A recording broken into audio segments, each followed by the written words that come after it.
It's an honor to interview my mother, and if you know my mother, then you know that my mother is Ambassador Quao. One of the things that I remember, our interview 3 years ago, which went viral, I don't know if you remember, it was during COVID, yes. And we did it online, and the questions and the passion of people wanting to join ADDI.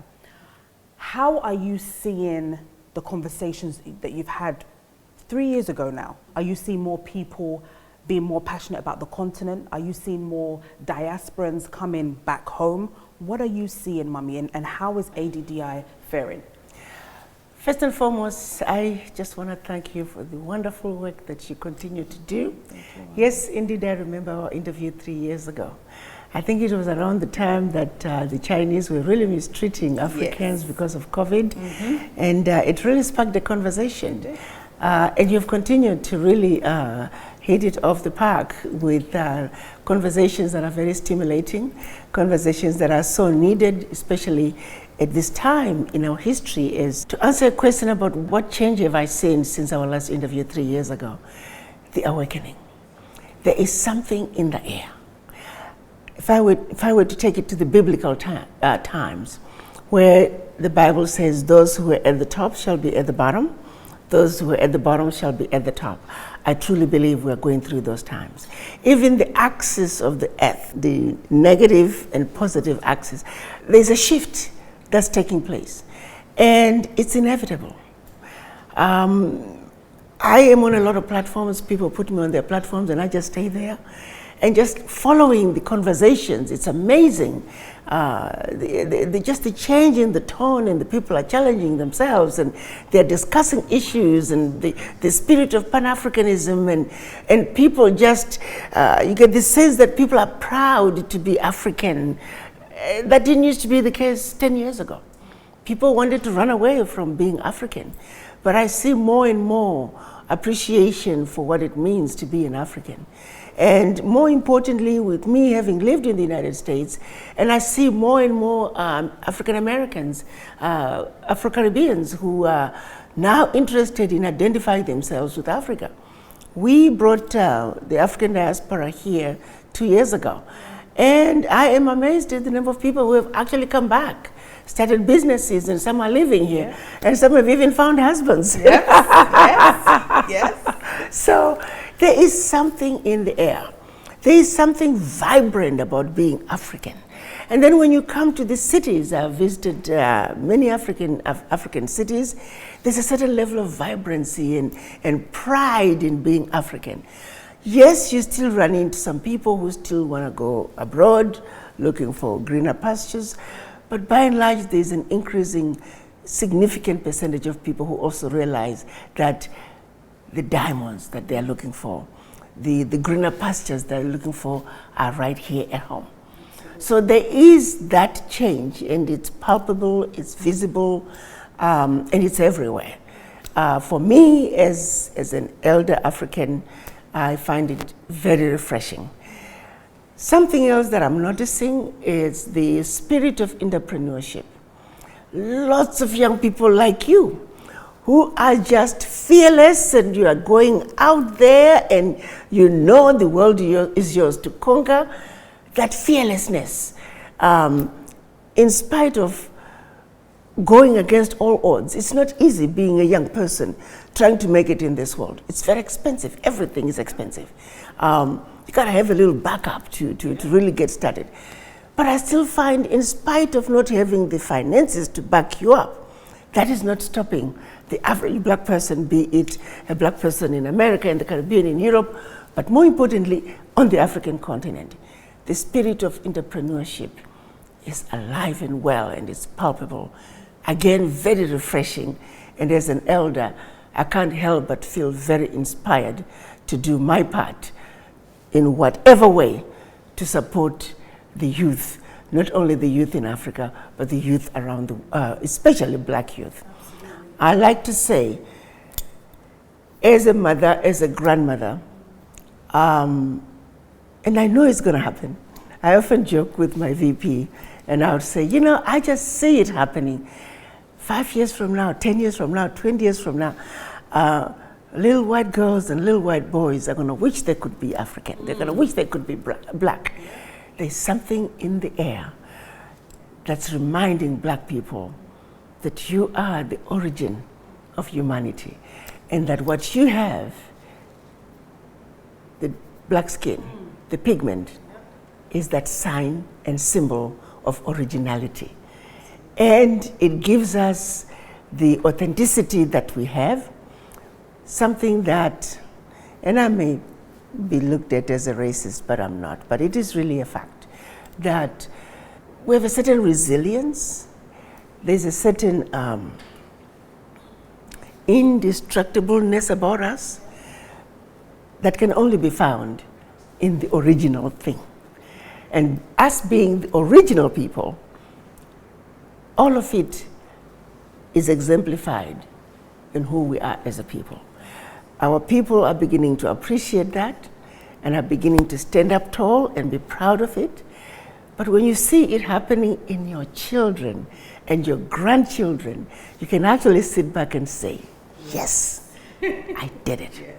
Somehow they're finally hearing me. And when I tell them you are it, you are the McCoy, you are the original mothers and fathers of humanity, stand up on the tallest pedestal and tell the world who you are. What happened in your journey that made you become so passionate about the continent? Because sometimes, I mean, I'm passionate about the continent, but sometimes you just get frustrated at circumstances and you think, why is this happening? Like, are people really doing this? What has continued for you to be still passionate, still advocating, still promoting the continent and this Pan-Africanism? What happened in your journey that made you this way and how you are? I think growing up in apartheid Zimbabwe, well, Rhodesia at that time, to have been surrounded by injustices of the highest order, to be abused and mistreated in your own homeland by strangers, by foreigners who don't belong there, and feel completely powerless was a very painful thing. But more importantly for me, I was raised by a father who was old enough to remember when our land was taken by the British. People are not aware that, well, some may be. Britain had what they call the Loot Law, where if you were a veteran of the First or Second World War, or just an adventurous Briton, you were guaranteed 2,000 hectares of land. Hectares! So take 2,000 times 2.2. That's almost like 4,400 hectares of land in Zimbabwe, plus any loot from the people. So what they had done was they divide the country into 4 sections, 4 regions. Region 1, good rains, good soil, perfect area to grow and farm and thrive. Region 2, pretty close to Region 1, maybe not as good, but also pretty good. Region 3 was kind of iffy, more good for cattle ranching. Region 4, nobody should live there. Infested with mosquitoes and tsetse flies and all that, and it doesn't rain. If it rains, within 30 minutes, the soil was like sand. You can't even tell that it has rained. So they set out to push black people in Rhodesia at that time from Region 1 and 2 into, if you're lucky, you ended up in Region 3, and then, but they definitely wanted us in Region 4. And so the way they would push people up, if you were a British man who landed in Zimbabwe, they were pushing them to go to Region 1 and Region 2. You were just sent into a particular direction. You put a peg, you get on a horse, and you ride until either you or the horse got tired. You stop and you put your peg. That's day 1. The following day you do the same thing. So it took 4 days to map up your land. And when you're finished, everything in it is yours minus the people. So they'll just go in and tell the people, in this direction, go past this mountain, in this direction, go past this river, your land is now mine. People left with whatever they could carry. My father was a young boy of about 13. He remembers waking up in the morning, and back then Zimbabweans would wear a little flap on the front and back. They didn't wear pants. So the white men with their pants, they called them the men without knees. So you remember seeing men without knees on a horse, touching the huts. The whole village was ablaze. One hut was left standing. It turned out my father's aunt was pregnant and was due to deliver any day. So they had asked for permission for her to stay until she delivered. So permission was granted for the husband, her, and another aunt, a grandmother who was the midwife, and they decided maybe if we leave a child, they will have mercy on them and not kill them. So they decided to keep my father, who was around 12, 13 years of age. And he remembers having this one little hut left standing. The entire village was just bent down.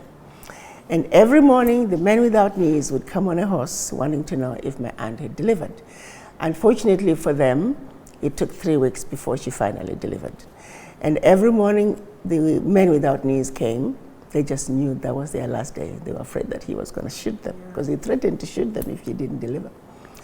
3 days after she delivered, they had to walk, go find the rest of the family members. Unfortunately for them, no sooner had they regrouped, here comes another man without knees. He mapped out his land, just keep moving. So that's the story I kept being told by my father. And he would always end with, one of these days, we will get our land back. And I'm so glad that he lived to see us get our land back. When I hear people talk about, oh, Mugabe and how the land was taken, it wasn't fair, and I'm like, give me 5 minutes.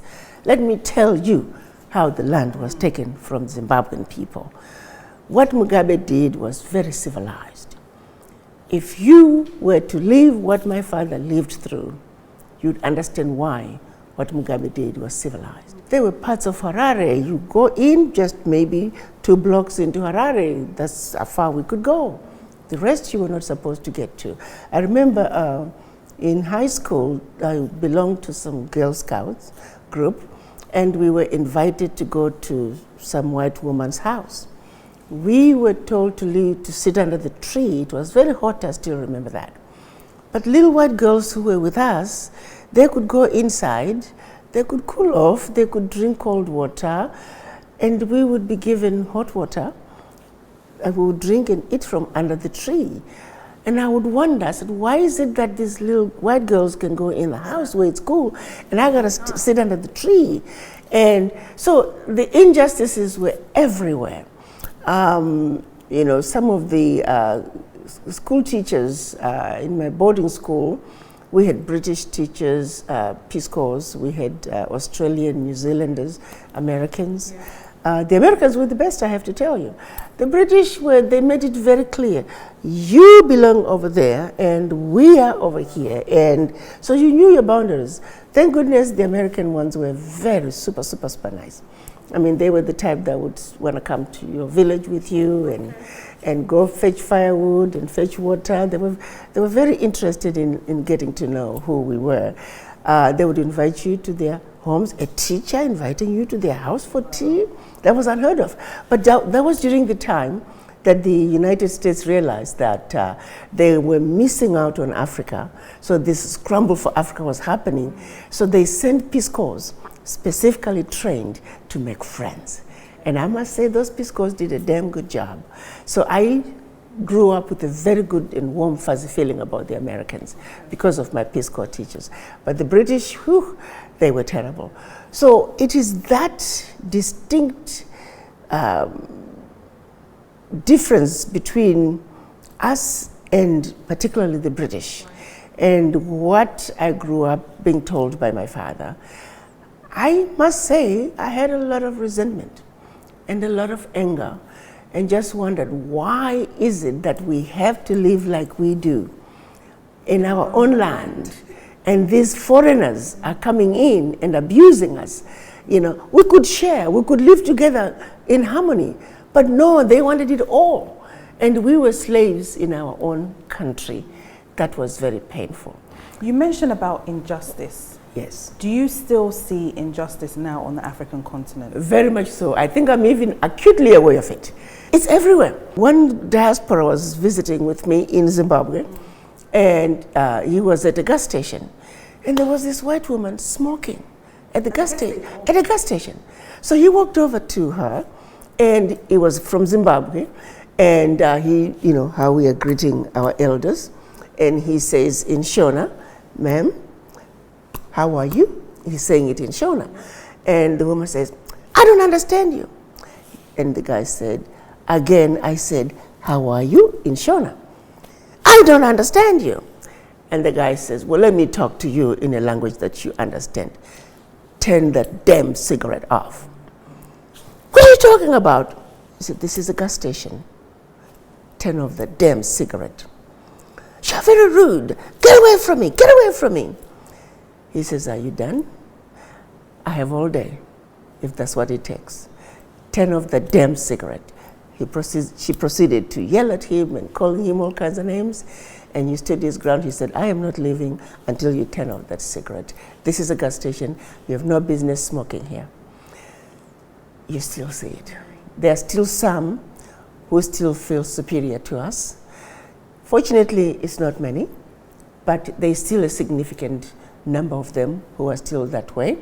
I would like to think that we're in a better place as humanity, but unfortunately, there's still a significant number of those who don't look like you and I, who are still quite racist and cannot accept the fact that we are equal as human beings. That, for me, is a sad reality, but that also makes me be more determined to let them know that we are the original people. We are the mothers and fathers of humanity, and that without me, there wouldn't be you. And that's a fact, and there's nothing you can do about it. Take it to the bank. But one of the things that you preach about is unity. Do you see us unifying for a common goal? Well, we have to start somewhere.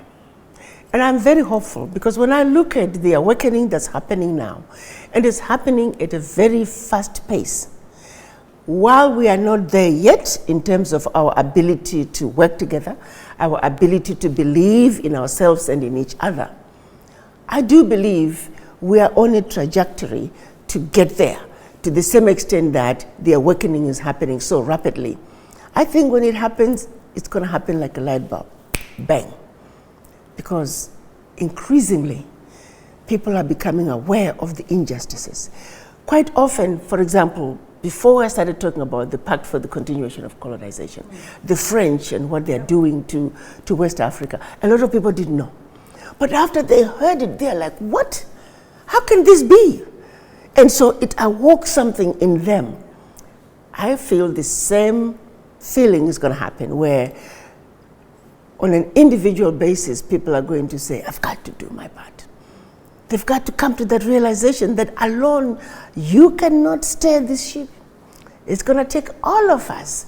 And we have to keep preaching as elders to say, this is not about you. Think about your children, your grandchildren, and generations to come. Don't do it for you. Yes, if you can benefit from some of it, wonderful. But think about their future. If you have children, stop, take a look at them.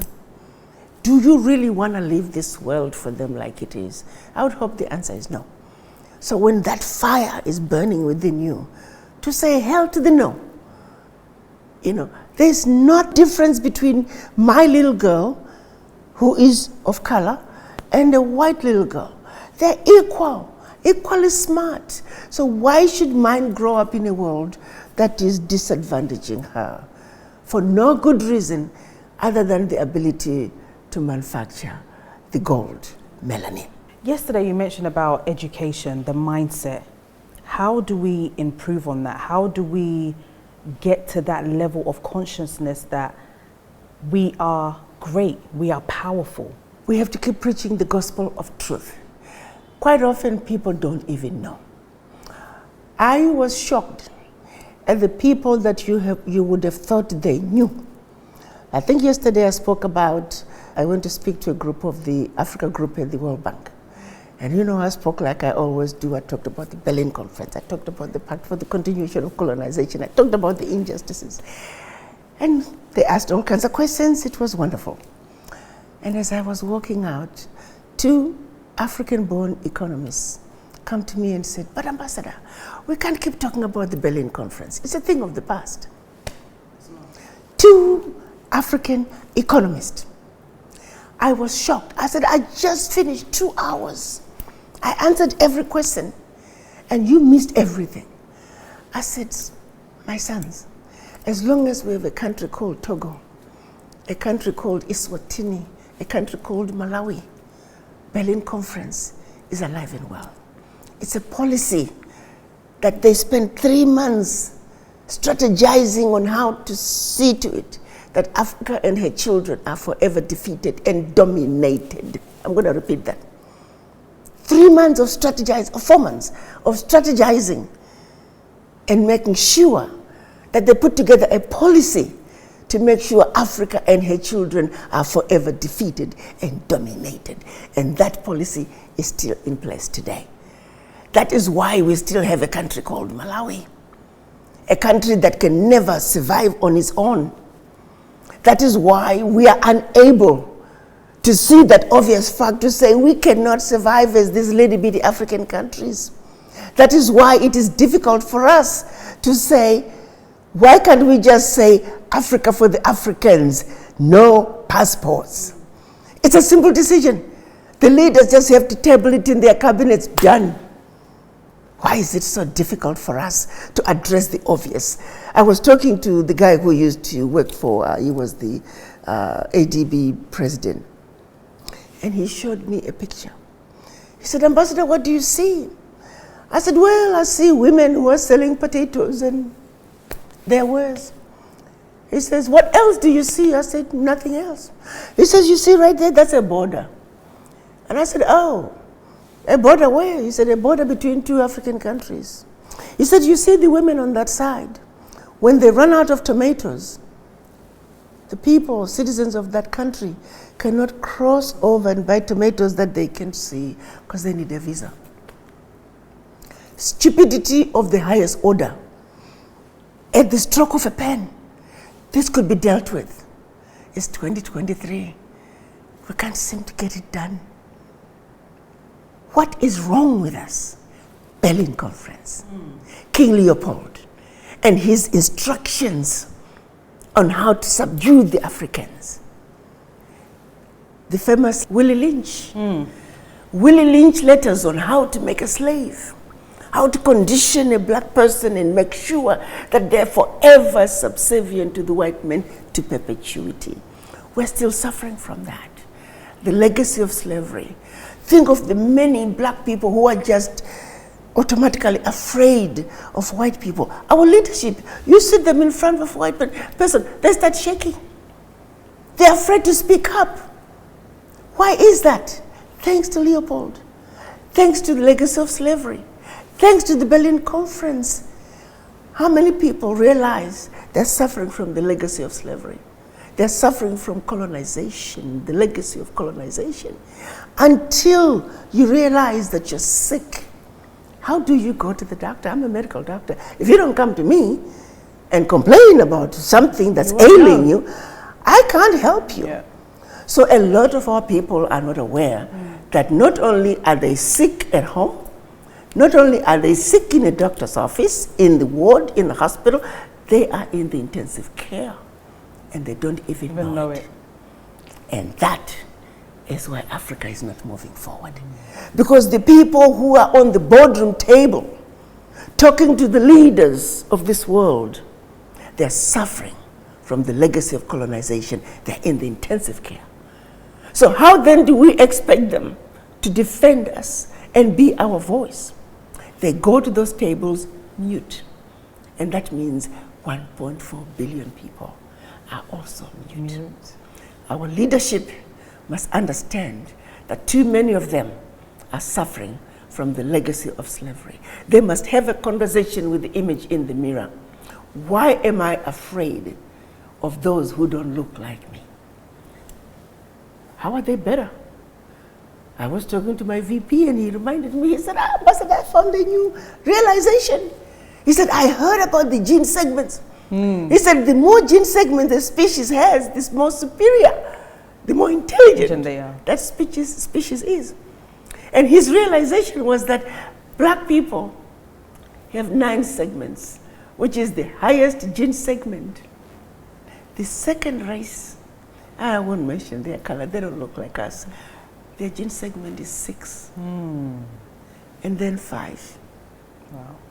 Blacks have the 9. highest gene segment. Clearly more intelligent. Yeah. I can't help it, it is the facts.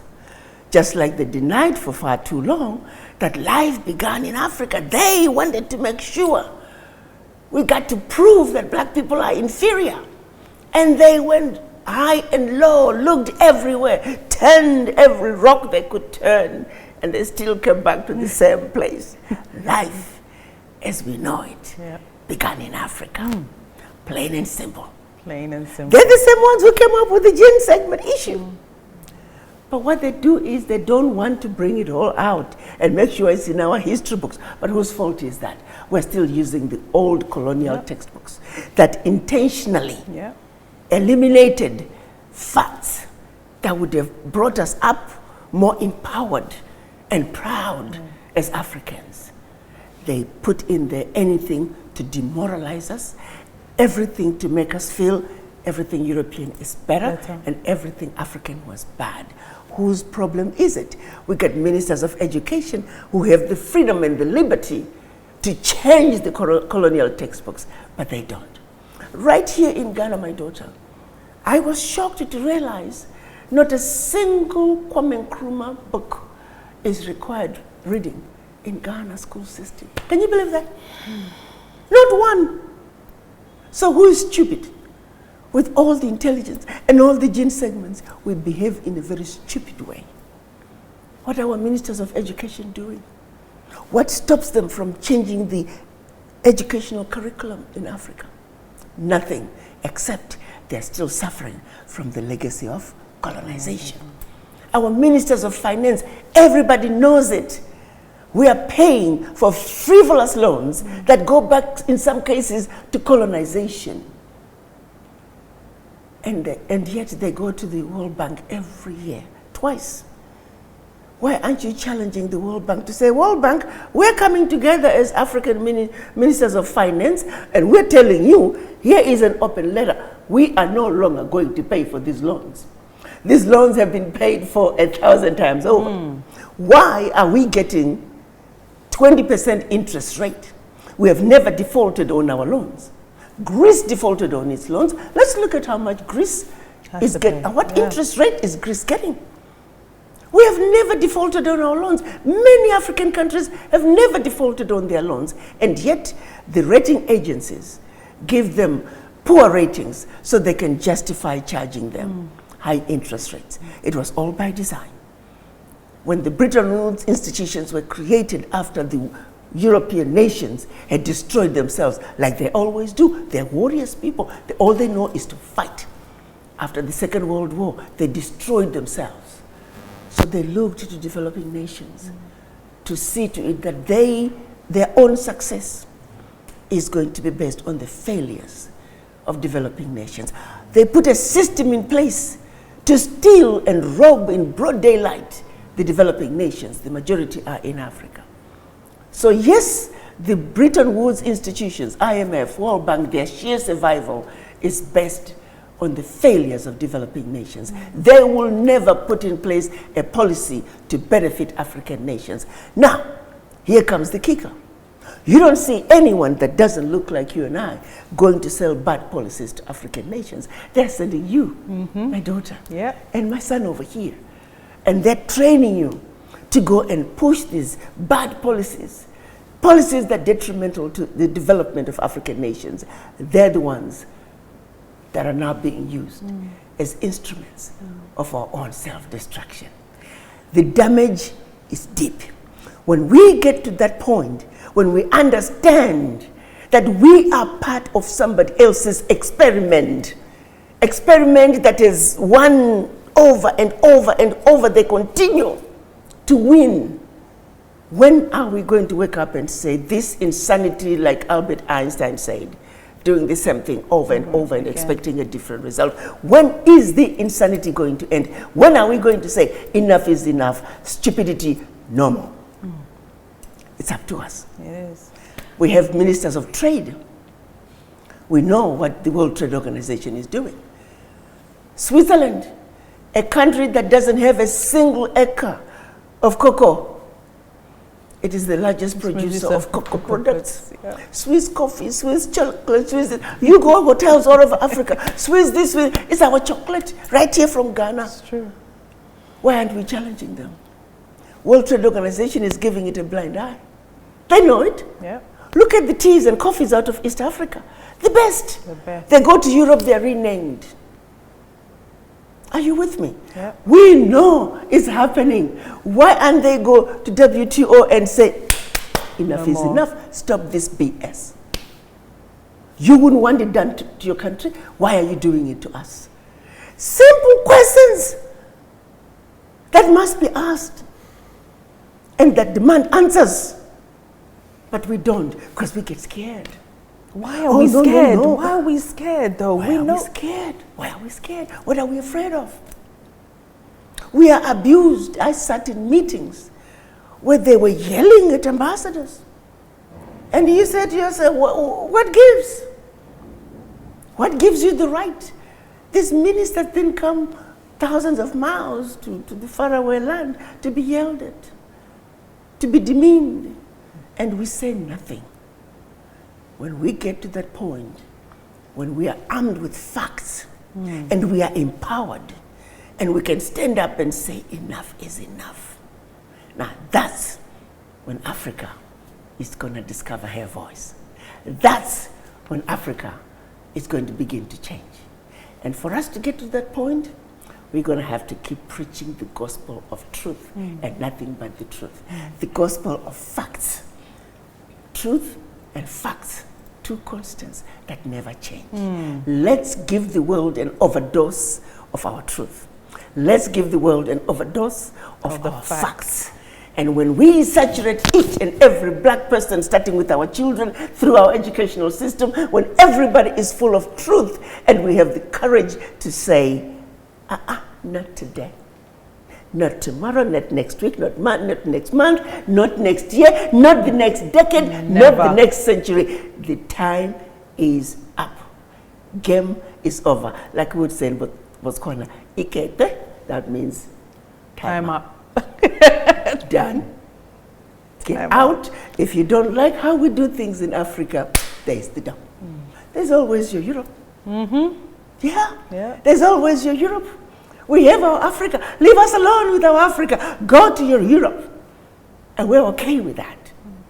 When we can stand up and tell them the door, show them the door, and tell them we can, then and only then can Africa change. Do you think that it's important for African countries to attend UN General Assembly?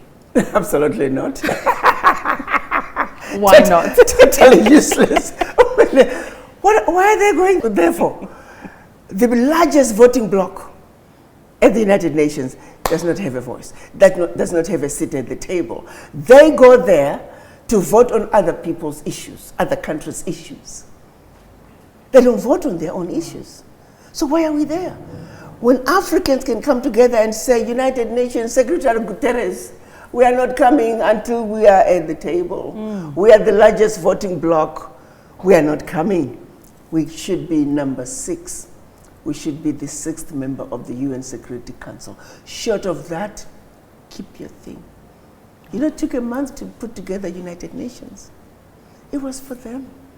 The biggest abusers of human rights, Britain, France, and the United States. Yeah. And then, of course, you got Russia and China. 5. And they're supposed to be the watchdogs for human rights violations. The biggest perpetrators of human rights are the 5 members. Hello. And why haven't the Africans come together and says, enough is enough? We're not coming. This is not for us. But we've got the African Union. Yes. How comes we're not doing something together? That's a toothless bulldog. That's another entity. My goodness. It's a very sad story. You know, when you look at the history of the African Union, our Pan-African fathers, when they met in 1963, the ideas that they had, the vibrance that Africa was, what they went to Addis Ababa, Ethiopia to accomplish. NATO was in full force. Brown envelopes passed. They were divided, the Casablanca group, Ghana, Guinea, Mali, Morocco, Algeria, Egypt, Tunisia. They said, Africa for the Africans at home and abroad, and African Union now. Unfortunately, the Monrovia group, who were the majority, they said, no. Let's kind of go slow on this unity thing. Let's go slow. Well, we've been going slow ever since. If the Kwame Nkrumahs of that time had succeeded, if the Casablanca group had succeeded at accomplishing what they went to Addis Ababa to do, Africa would be in a very different place. They talked about a single currency, a single monetary policy, a single military, a single trade policy.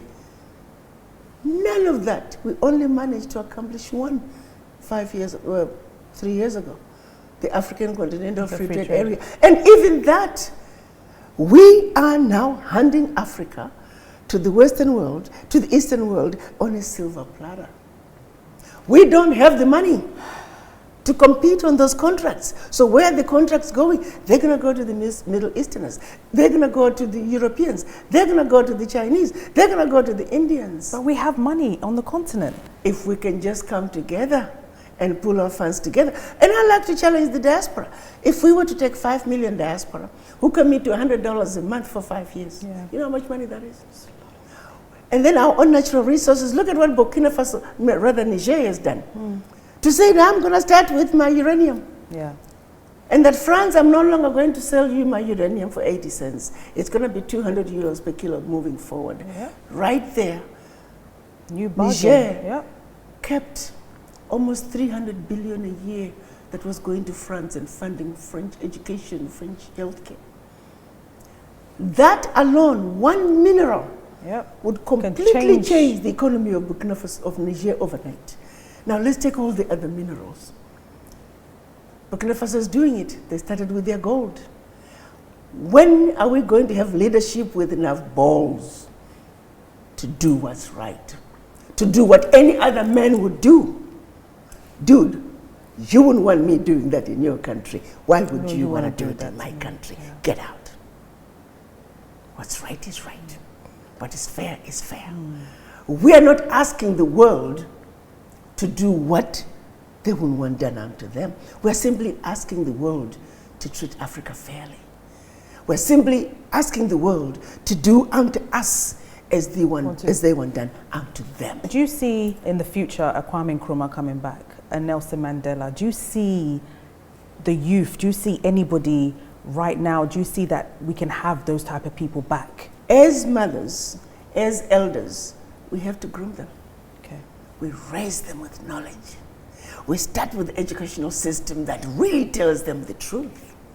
That's what's missing. Our textbooks are pitiful. We still want our children to learn about the petals on a flower. You know? How many legs does a caterpillar have?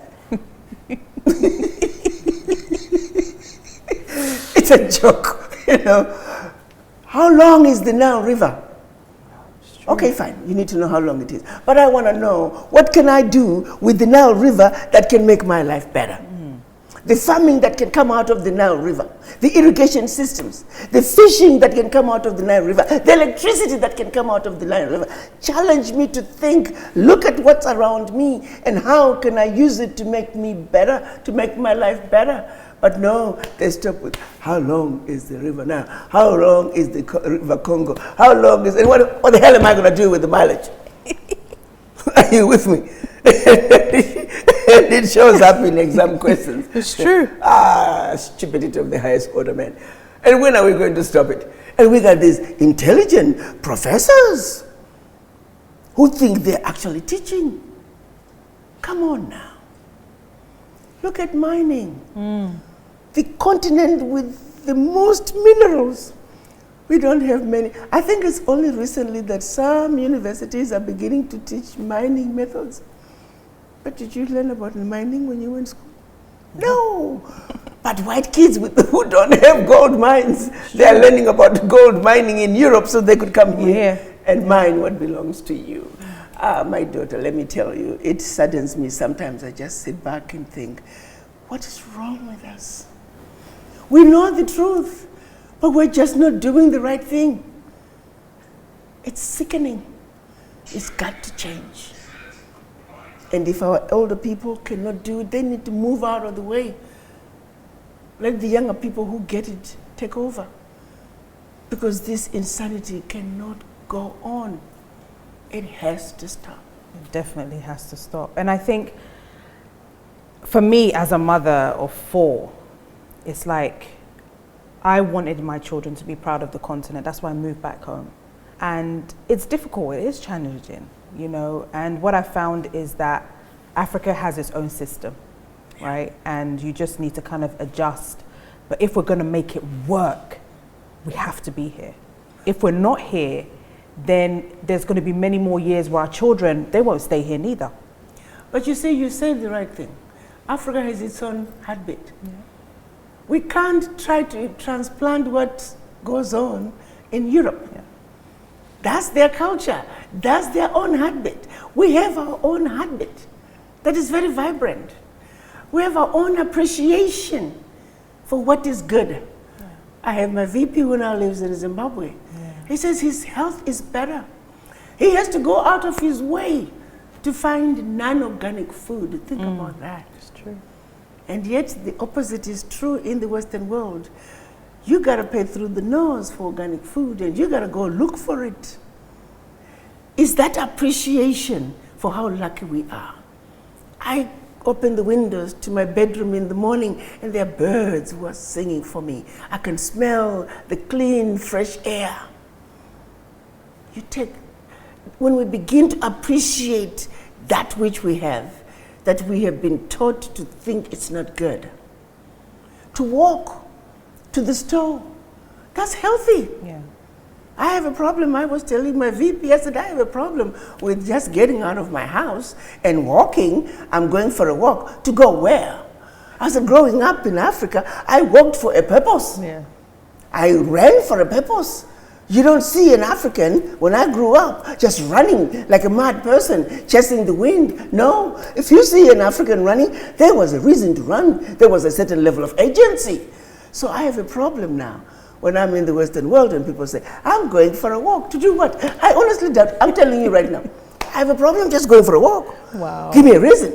So when I go for a walk, you better tell me, we are going to that restaurant, we're going to eat. Then I know I have a destination with a purpose. Right. Are you with me? I'm with you. That happens in Africa. That's how I grew up. We took it for granted. We didn't know about this going for a walk because I want to lose weight. No. You take those things for granted. Yeah. But look what we did. We were doing our cardios, and it was part of a daily life. There wasn't an on your marks, get set, go. Now you're going to lose weight. No, it was every day. And that's what you get in Africa, that appreciation of nature and how things just happen. When we can teach our children to appreciate how lucky they are when they live in Africa and appreciate the goodness of what we have, those are African children who will really become better leaders of Africa, because they can preach the gospel of truth, they can share with their brothers and sisters who are not privy to what we have, how wonderful and amazing life can be in Africa. Absolutely. You've been a vocal advocate for ADDI movement and Wakanda City project. Could you explain the vision behind the initiatives and their potential impact on Africa? Africa for the Africans at home and abroad.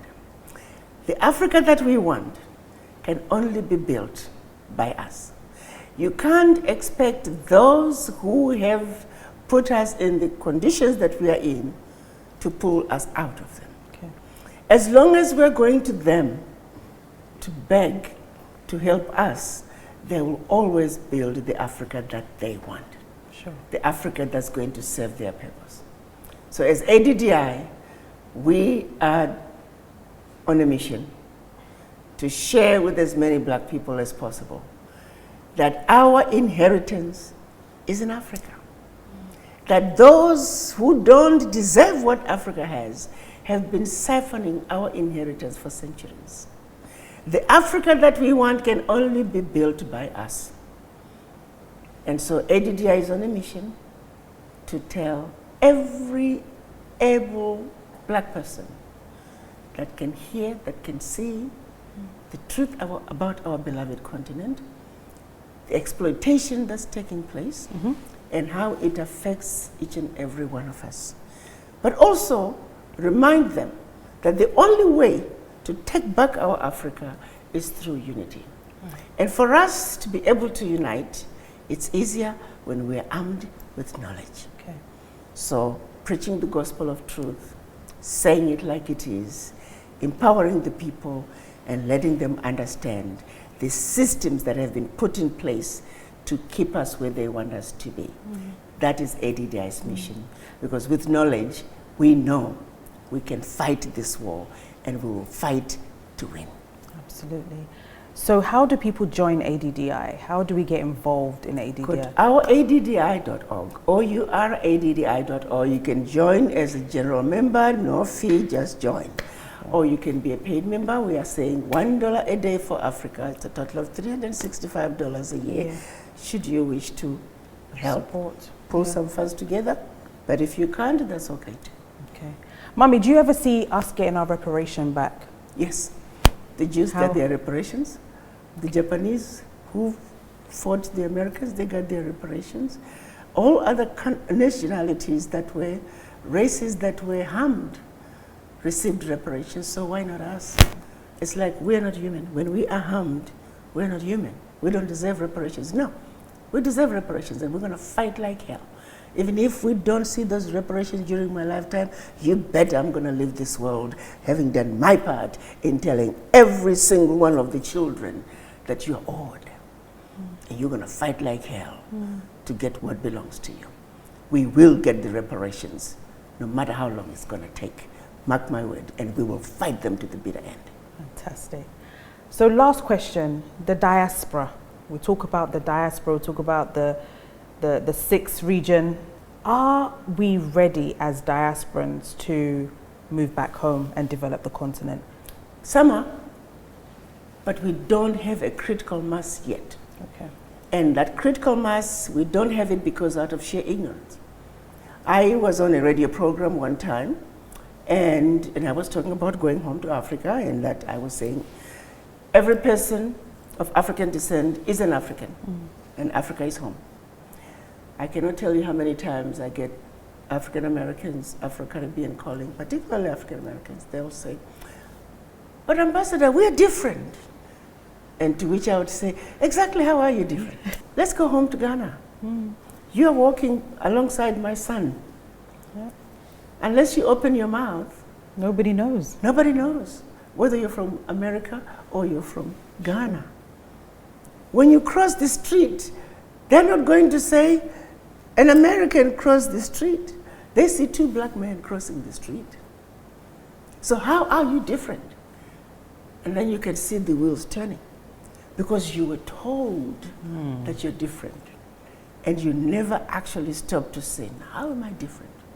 Because we're programmed to be spoon-fed, and we don't ask questions. So the issue then becomes, how do we create that critical mass that understand that the Jews are Jewish, no matter where they are. Yeah. They're Jewish first. That the German Americans, they're proud of being German Americans, Irish Americans. It's true. You know, Italian Americans, Chinese Americans, Indian Americans. Why is it that we are not proud of being African Americans?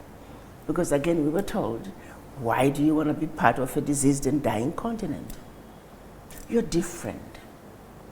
Wherein lies the problem? That's stupidity again. How are you different?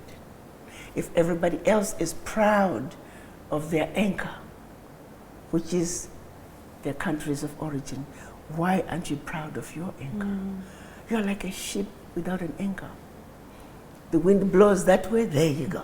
The wind blows that way, there you go. At what point are we going to realize that the black men living outside Africa, they're confused, black man and woman, confused because they're not anchored. But once they get anchored and accept Africa as home, their whole demeanor changes, their thinking process changes. There is something healing and liberating by simply embracing Africa as home. We must let them know that. We must let them experience. So I'm also on a mission to let descendants of the formerly enslaved understand that you are loved by the Africans, that you've been lied to, that Africa doesn't want you, far from the truth. Absolutely. Africa loves her children. Absolutely. You are loved. Come home to Africa. Experience what real love is all about. Fantastic. So yes, to the descendants of the formerly enslaved, I say, welcome home. Welcome to home. Africa. Welcome home. What is your African dream? My African dream is when children of Africa around the globe and at home in Africa can come together and realize that while we may not like each other as individuals, like sisters fighting as brothers fighting, but there comes a point that we must come together and speak with one voice for the sheer survival of who we are, for the purposes of taking back our Africa and reclaiming that which belongs to us. That insanity of divide and conquer, the rule of divide and conquer, must be defeated once and for all. And for us to destroy the rule of divide and conquer is calling for that unity of purpose among us. So I ask all of you, people of African descent in Africa and outside Africa, to have a serious conversation with the image in the mirror and ask yourself, who are you? And what do you dislike Africa? You have been miseducated. You have been misinformed. To what extent are you going to say enough is enough? And you are going to do your part to heal thyself from the legacy of slavery and the legacy of colonization. Because it is only when we heal from those two diseases that true change can come to Africa, because you will be truly liberated. The choice is yours. Are you going to be the most dangerous thing for Africa today? The most dangerous human being for Africa today is an African, and by African I mean all people of African descent, is an African who's suffering from the legacy of slavery and the legacy of colonization. Are you ready to heal thyself so you can embark on a journey of true healing, when you can then stand up and defend your turf? The choice is yours. The choice is yours, and I'm sure that you have enjoyed this conversation. It is sparking something in your brain right now. You are encouraged, you're gingered up. Make sure you join our ADDI.org and register today to be part of this amazing